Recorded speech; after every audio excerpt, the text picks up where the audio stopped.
What's going on, everyone? Welcome back to the channel. My name is Gerardo. In this video, we're going to be talking about 50-cent hex, code Cyan.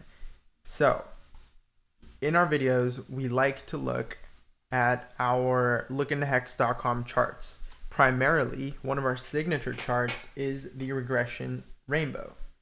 Now, when we look at the regression rainbow and what exactly it is simply a linear regression on a logarithmic chart fit to minima of chart data, right? Bottom regions. When we did that, we got data for a line, this red line, and then we looked at how far extended it's been above that line and got a chart that looks like this, where the white curve, and this is review for a lot of people who've been here, but this is new to some of you as well. So when you look at something like this pink curve up here on the extension from fit chart, it's really just saying 20x above the red line. That's all it's saying.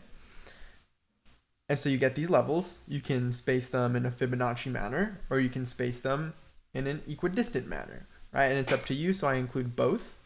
However, if we look at it from the Fibonacci space model, you can see that we've clearly crossed the Cyan level on this chart.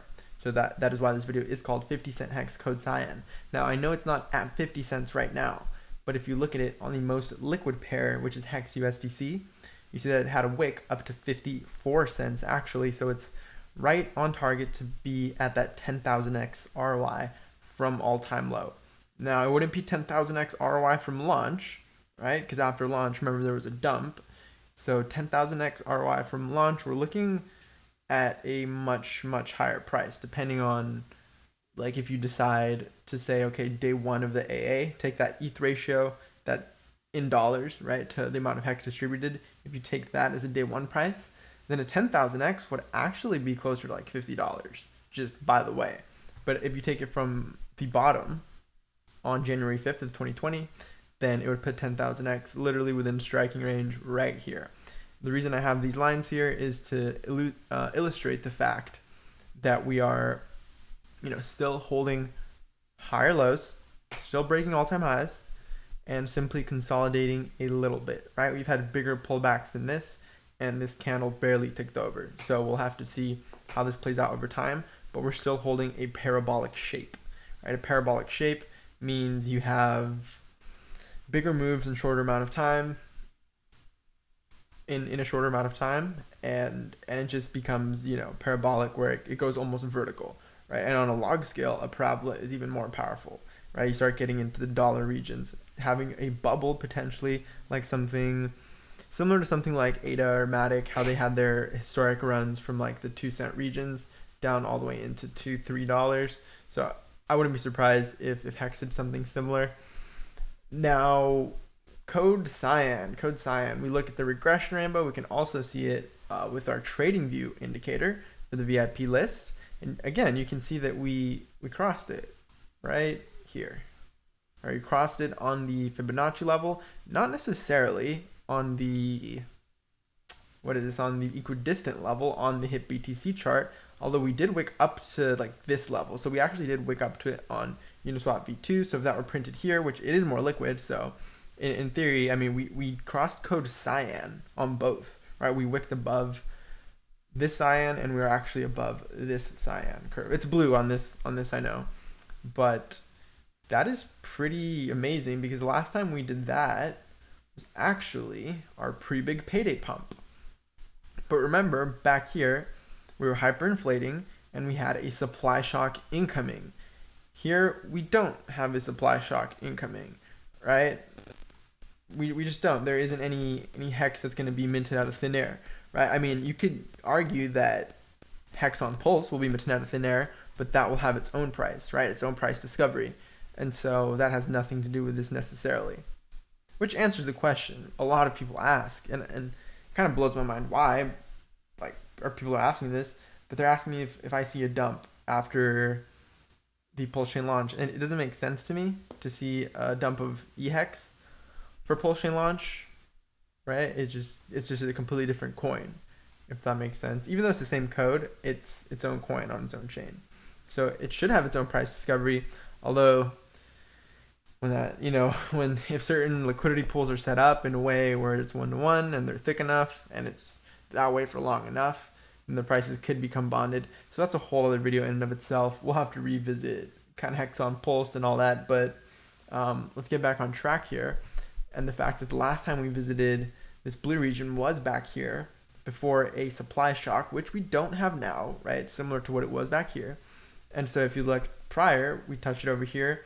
I mean, both times we did have, a downturn after, but this occasion over here, it reminds me more so of an occasion like that because we're breaking all-time highs, right? This was sort of a dead cat bounce, right, from this, and this was breaking all-time highs for the first time. But we've been in price discovery mode and new all-time highs for a while now. So to me, it feels like something like this. It just looks like it to me, right? And there's definitely evidence in prior videos of me talking about, hey, this could be a fractal of over here where we have this explosive move up into these purple and pink regions, which is the whole reason for creating this regression rainbow in the first place, right? So hopefully we do visit these regions and validate this model. I mean, that would be really cool. It'd be interesting to see it go past it too. Some people have speculated it could go past like above it, which is super bullish. Again, that would be something more like a parabolic shape. So then we would start adhering more to that model and I could create, a parabolic fit on the data. I think it would be smart to do it like on some of this data potentially, and then this touch over here. That just completely validated the regression rainbow. And then we could get a, just the way some people plot their parabolic curve. That's really, really bad, but you get the idea. We could get an actual parabolic fit with some Google Sheets skills. And yeah, we'd go from there, assuming we broke above this. But for now, we'll assume that we'll be within this rainbow for the next year or so. That's my guess, honestly. My guess is that we'll be in the confines of this rainbow at least until December of 2022, something similar to what Ethereum did relative to its own rainbow, being in it, in its confines for about 3 years. So that's the update on the regression rainbow. If we were to tap into the purple regions, you're talking about 76 cents to $1, right? Mid-September. So that could be very, very soon. We could be seeing the dollar level. And we talked about this. This is nothing unexpected. There have been a lot of skeptics, obviously, saying that's impossible. Its market cap would rival that of Bitcoin or Ethereum. And you're like, yeah. And they just can't wrap their heads around it. But that's okay, because some people can, and it's not for everyone, right? You can't help everyone. But we're in blue, code cyan, code blue, code teal, whatever you want to call it. Purple would correspond to something more like 80 cents to $1 in the next week or two. And pink, we're talking about early October, it starts becoming $2, right? But right now it's at like $1.50. So that would be very, very bullish scenario. Less bullish than the parabola, but still very bullish.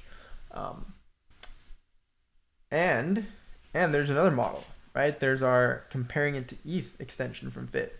So this is pretty much the bulk of my, I guess, thesis at this point, right? If you think this content is repetitive, it's because it's playing out. And this is the model that's holding the best this quarter, I guess you could say. It's been holding for a while, actually, for much longer than a quarter. But especially now, just look how well it's tracking, right? It's tracking ETH super nicely. I mean, who knows? Maybe there are whales that like this chart and are painting this chart. I mean, I've said this is my favorite chart. And on a Fibonacci scale, it looks even nicer because you have that tap region into the cyan, a little bit of retracement, taps into purple, a little bit of retracement, and then you tap into the pink. If you see it, it goes down here, up here, a little bit of a dip, and then its final run. So that would correspond to $2 in October, as we've talked about. And we're on track, man. This is like, it's only like a 4 or 5x away at this point. And we just did a 4 or 5x in, 4 months, right? And if we're in a parabola, then the next 4 or 5x could happen in less than 4 months. It could happen in half the time, 2 months. So then we're talking November, so October, November, end of year, I would argue that will probably be between green and pink is my opinion, right? But we could be in the red, yellow, orange, or whatnot. but I'd argue we'll be between $1 and $5. So you can plot my end of the year prediction as $5. I'll make an updated video on that because it's been a while and it's more solidified then. That's my most bullish prediction, but definitely I think at least $1 by end of the year. And again, it's only about a 2x away from here. How long did our last 2x take? Oh man, August 28th. It's like 12 days.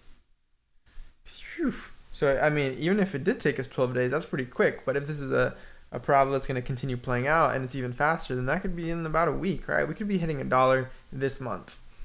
It's wild to think, but hey, this could be the month. This could be the rally that takes us there. I mean, its shape is super nice. Unless it breaks, and until it breaks, I'm bullish on it. Until further notice, I'm bullish on this chart. The fact that we crossed blue we don't see any sign of stopping. It's a nice slope that isn't changing, right? The slope isn't changing to me.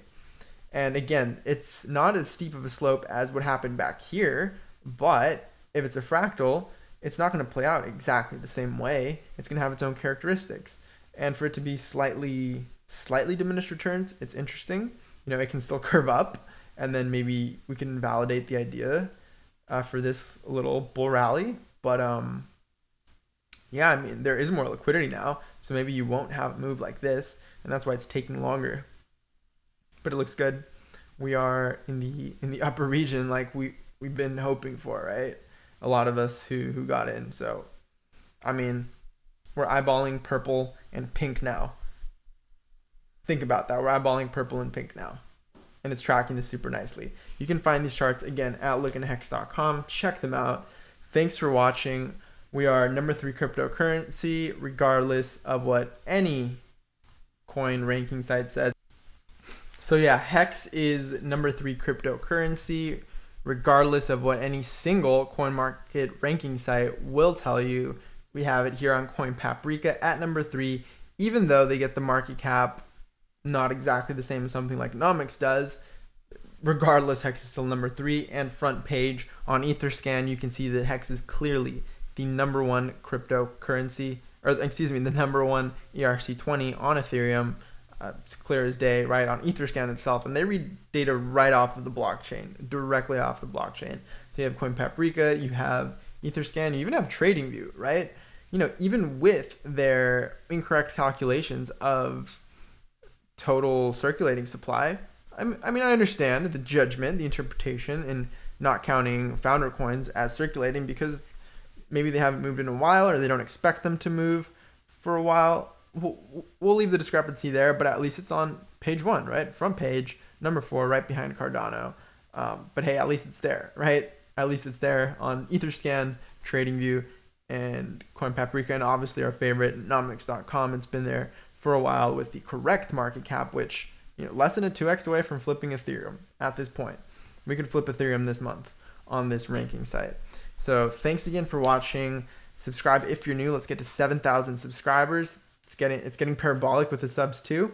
Comment down below if you think we'll reach, you know, $1 this month, next month, $2 next month, because we're clearly at 45 cents now, wicked up to 54 cents on liquid exchanges, right? Some people were talking about the $100 wick on that illiquid exchange with like 17,000 USDT on it. That doesn't count. It was funny nonetheless. It doesn't count in my opinion. But yeah, we'll continue to keep you updated. Share this video if you found it valuable, useful, with someone you think will as well. And I'll catch you in the next video. Peace.